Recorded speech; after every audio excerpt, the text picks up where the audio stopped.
That's what like Quilly and them, you know what I'm saying? Like just a bunch of goofies, not no real men, not no that's like solid.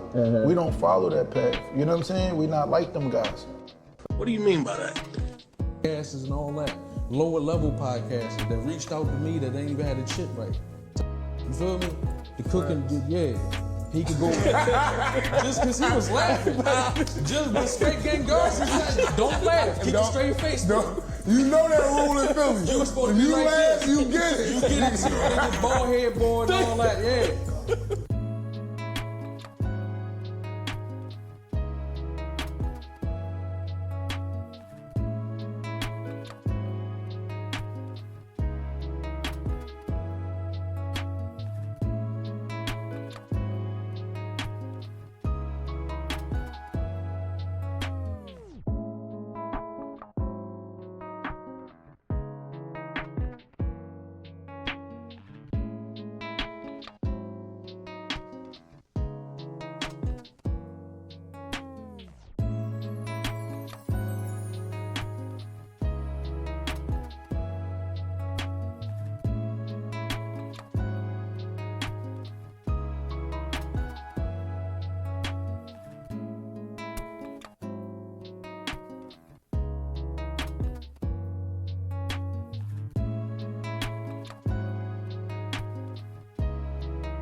Run. Yeah. Run. Real Yeah. come through all black. They've been wearing all black for the past month too. Funeral. Months. That's why I'm Months. killing y'all, man. It was definitely longer than that Longer too. than that. Real. Real shit, man. We put the Hey, whole listen, car. this We ain't don't with nose. Smoking not with seeds that kind that make you choke. Purple Tylenol. I think I'll take a double dose. On my wavy, they trying to sink a boat.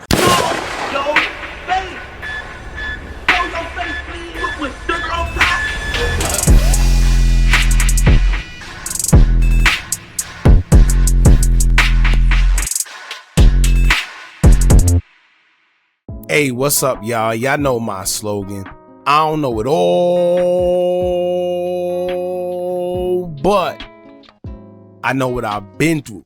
Now, before we get into this video, make sure you check us out on Patreon at www.patreon.com/Hookah Anonymous _. You guys been telling us to create one for the longest, so we recently created a community where we will upload videos that we can't share on YouTube due to their guidelines. We'll also be dropping the latest to there first, behind the scenes information that you wouldn't find anywhere else on our socials. So make sure you become a member, and after you do that, head over to our official Instagram page at Hookah Anonymous _ and follow us there. Now without further ado, let's get into what you guys came here to see. Now, I don't know why they choose to play with Quilly on this damn internet, but every time they do, no matter how much bad stuff they got on Quill, he somehow gets out unscathed. Quilly's resilience needs to be studied, man, because they done had videos of him getting beat up, robbed, on drugs, just anything that'll make the average person's career disappear, but somehow he still rides. Quilly might be the Maya Angelou of Philly. I ain't gonna lie to you.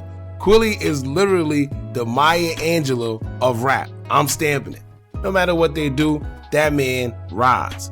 Now somehow Quilly is saying that this time it's stemming from Garci wanting to defend Meek Mill. Basically the same thing Oskino have accused Garci of, stating that every time someone has something bad to say about Meek, he feel he has to implement himself into it no matter how long the person knew Meek before him. It seemed like Garci has placed himself in the category of being dream chasing security according to Oskino, and now in this situation, it's only making it seem much more credible. Now real quick for y'all that don't know, according from what I observed, this time Quilly was actually minding his business. Garci had an interview he did, and when he was asked a certain question, he answered, but threw Quilly under the bus and called him a goofy in the process. That's like Quilly and them, you know what I'm saying? Like just a bunch of goofies, not no real men, not that's like solid. As y'all know, nothing slides past Quilly, but whenever someone jumps out the window on him, he responds and also ends up dropping a little music along with it, which is smart because it's basically free promo. So for the fans that's been waiting on Quilly to drop music, you could basically thank anybody that calls themselves Dissin Quill. Quill responded in a series of Instagram posts calling Ape Gang Garci out basically for the same thing Oskino called him out for, but mostly alleged that before Garci was repping Dream Chasers, he was along with Quilly. In other words, how can you diss me and call me a goofy when we were actually cool before you got around me? Now I can't lie, it's a little flip-floppy, but they say everyone has a reason for doing things, so we don't know what may have transpired or why Garci even feel the way that he does towards Quill, despite them having a friendship in the past. Now it was a bunch of story posts. Usually I'll let them play out, but some of y'all rather us read them, so I'll do it that way this time. Now before I get into it, make sure y'all hit that thumbs up button so we can get this video into the algorithm, and if you not subscribed to the platform already, make sure you do so now. Let's get into it. I was going there cuz this nigga said, now why you just want to play with me? Why is you playing with me? After Quilly would go off and post a bunch of responses of people calling out Garci, he would expose a DM from Garci himself, as Garci would say, quote, "Why you want to play with me? Do you really want that issue? You can keep playing these internet games, but you know like I know. It's only a matter of time until I catch you." Quilly would respond saying, quote, "Imagine riding this hard for cuz, and you only got the replica DC Dreamcatcher chain. I would be sick. You the top carrier of D-eating." Laughing emoji. Like this is ball clapping at its peak. Laughing emoji. Quilly would at Oskino and post a throwback of them both performing, and he paid homage to Oskino for allowing him to perform, as he would caption it saying, quote, "I appreciate O for letting me open the performance this night. I also appreciate O for putting money in my pocket then and now. Go check out our podcast on his channel. I don't know if you and O made up or not, but I carried it a little different. Everything I say about you, I'ma show the delay. No jokes, no bidding, no games. Just truth. In plain sight, you are a D-eater to everyone watching, and your name sound like an old lady from Alabama that makes soul food, Larvell. Like what? Picture me letting the N-word named Larvell play with me. I'm Hemza." Now in the next post, he would post a picture of him and Garci, proving that at one point in time they were cool, despite Garci calling him goofy. He would say, quote, "On Deck Studios, before DC. One thing about me, I'm never gonna lie to make myself look good. It's all facts. You're a pure D-eater." Sheesh. Now in the last post, he would post an old throwback video for the song he did called Letter to Hain Street, where Ape Gang Garci could be seen in the video with him. He would caption it saying, quote, "Scrape Gang Garci, this before the Dream Chasers. You was on my D and trying to be my friend. This ish hurt. Meek popped before me and you left me." Now here's what I get from everything aside from the jokes with Quilly. Before Garci was the Dream Chasers, he was around Quilly. He seemed cool, but it seemed like as soon as Meek Mill popped and got more famous, Garci decided to go with Meek. If y'all remember, Oskino made similar claims and also stated that before Dream Chasers, Garci was like his little man that he had around. They had a cool relationship, but it's only after Oskino had a few bad words with Meek where Garci felt the need to come at him sideways, and ever since then it was an issue between them two. But prior to then, they was good, which seems to be the same case involving Quilly. Quilly would say that they were cool until Quill said something sideways about Meek. Garci felt the need to step in and press him about it, even though they had a relationship before. Who knows? But listen, word of advice for anybody that plans on going against Quilly on this internet, or just going against anybody in general on social media.